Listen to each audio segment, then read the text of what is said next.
Con- Congrats, Mike. First of all, like, could that fight have gone any better? Could you have drawn that up more perfectly than how that played out? I mean, I haven't watched it back yet, but I don't think so, man. It's surreal. It's wild to think that like just 30 minutes ago I was in an octagon fighting one of the toughest men in the world. It's like, and now we're just sitting here all like we're all sitting here like it wasn't a big deal for the past 10 weeks of just like, all right, shit, I gotta get ready for this thing, and I gotta be sharp, and now you just get that big release, and it feels like it's been a long time since I've had that massive like fireworks release, because it was it felt like Vancouver was the last time I had it. I had that almost a good performance in Toronto, and then lost at the very end of the fight, and then had I won a fight in Edmonton, and it was what I needed for my career, but it wasn't it wasn't this, So I was just another guy on the card that night. Tonight I was like, that is what I got into MMA to do. Is it almost a freeing sense in there? Oh, yeah. Like after or during? But like both, honestly. Honestly, both. There is a little bit of the like, the door locks, he says, go. And it's like, all right, man, we're jumping out of the plane. Like, we're free falling here. Like, there's no turning back. The only way out is through. Let's go. And then afterwards, once it works out, it's just like, oh, like, yes, man, thank God. Like, this feeling I've been chasing since June of 2023. Like, I get it again. Yes, thank you. And I know, especially at the media days and all the interviews, you've downplayed his comments. You even said, like, don't boo him. We're celebrating tonight. But just what was that reception to, like, not just, I'm sure you heard it at the weigh-ins, like you couldn't hear the person next to you talk because of the boos, and then when you came in, you were basically Captain Canada in there. You felt like the biggest star on this card. So just talk about the crowd reaction, just your fight as a whole. Man, again, Edmonton, I know it wasn't the performance that people have come to expect from me. So I thought, I'm like, okay, well, I had a loss, and then I had a fight that was, just a strategic kind of poke fight, outscore somebody and just get some time on the canvas. So I'm like, okay, maybe this one, I'll just be another Canadian on there and won't necessarily get that warm reception I got in Vancouver, and this coming out for the weigh-ins, I was like, oh no, I miscalculated that. This is the loudest crowd I've ever heard. This is so sick. I got to feel like the man and just like walk out and just try and soak it all up, man. You only get this feeling so many times in your life. This is something that most people never get to feel, and I don't want these moments to pass by without being absorbed and appreciated. And then what do you want next for your career? I know this is like the highest of highs that a person can probably experience, but at what point do you sit down and now look ahead, or is that, like, as Dana said, like, that's a Tuesday conversation? That's a Tuesday of June conversation. Give me a little bit to just chill. I don't cut corners, man. I don't take this lightly. This isn't, even before the loss, it's not like, oh well, now I'm gonna start taking this seriously. It's like, dude, I've been a professional fighter for 14 years. Like this, I took some time off from competing just to coach for a while.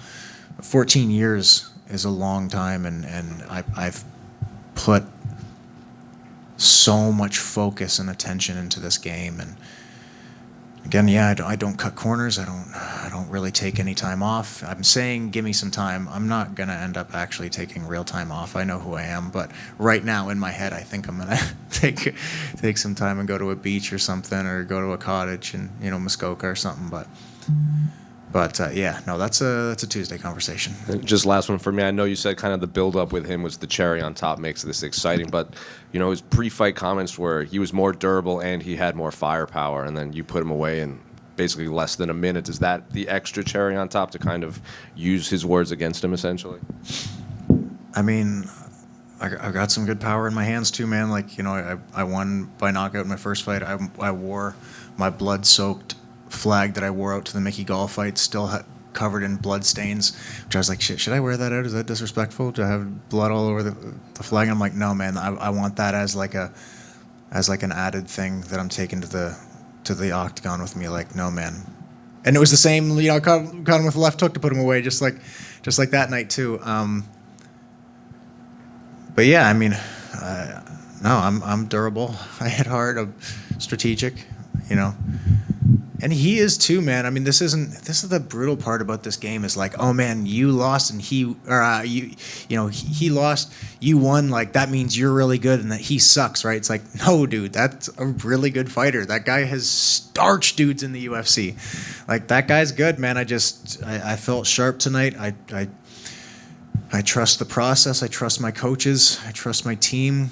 We put in a lot of intentional work. We're very intent. There's no like sweating sessions. I don't go in and just like really go through the motions or just like do a class or something. It's like everything that we do is so focused. Like, what are we trying to gain out of this session? If we can't answer that question, then we're altering it. I know it's the last one. Actually, one more. What did you think of Jazz's performance in there? She got her black belt too.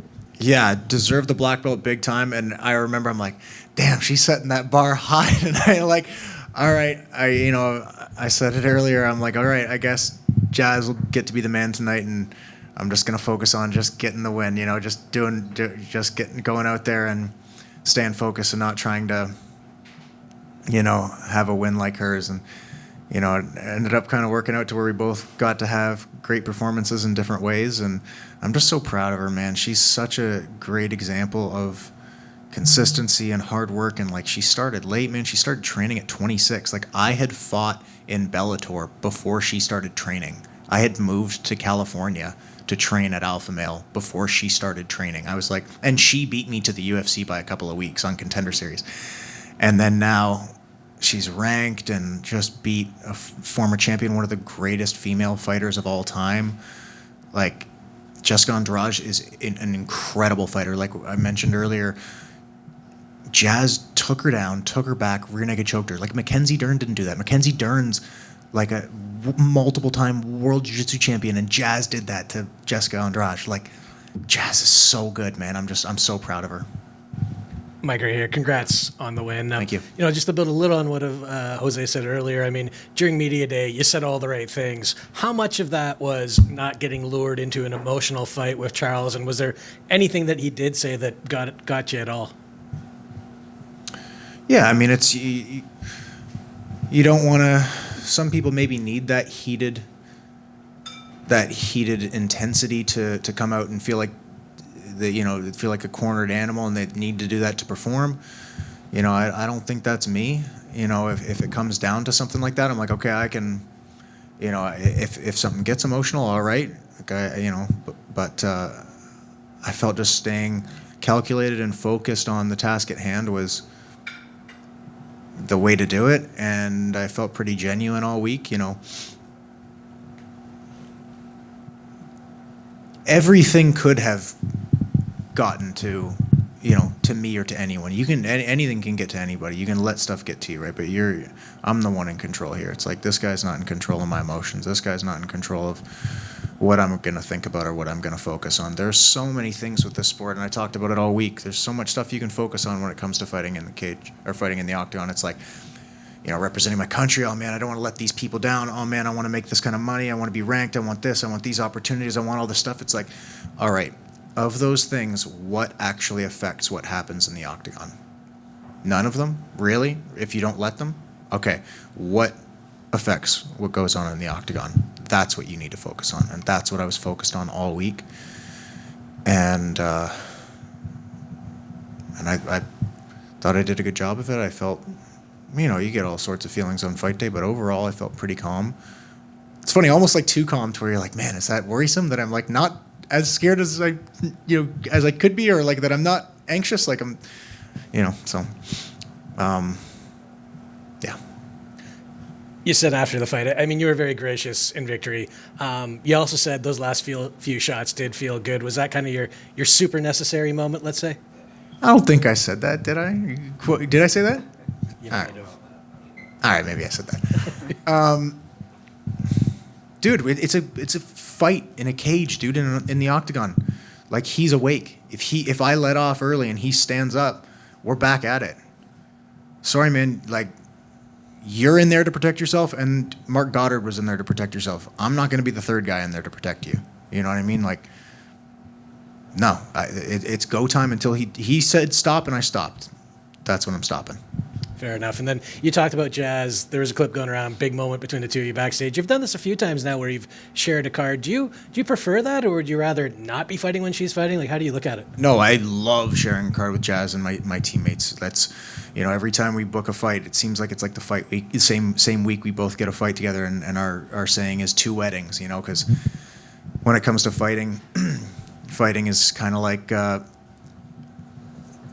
based on the result, people either treat you like you got married or treat you like you're at a funeral. It's either like, yes, congratulations, everything's great, everything's going well, or it's like, I'm really sorry for your loss. And it's like, oh, dude, which just sucks in and of itself. But then, so we're like, that's it. It's 2 weddings. It's going to be 2 weddings again. We're both going to be able to celebrate. We're both going to get that awesome, that awesome performance. And we're both going to be able to, be proud of ourselves after. Well, congrats on the awesome performance. Thank you. Mike right here. Yeah. The finishing sequence was really good. Was it something that you were working on in camp, or was it something that just came upon in the fight that you jumped on?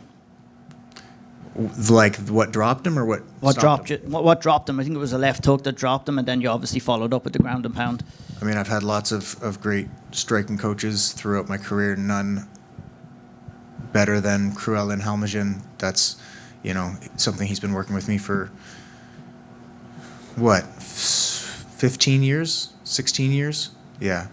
I mean, that's, if you watch Cruelin's style, you watch his fighters fight, this wasn't like a one-off thing. If you go through his fighters' highlights, that's what that man does. That he's an elite level Muay Thai coach, elite level K1 kickboxing coach, coached Glory world champions, Bellator kickboxing champions, UFC fighters, Muay Thai world champions, and so that's something we've been working on for a long time, and I'm getting better at it, and I'm very grateful to have him and Chris Prickett and Andre Grambois and Danny Patterson with me on this journey.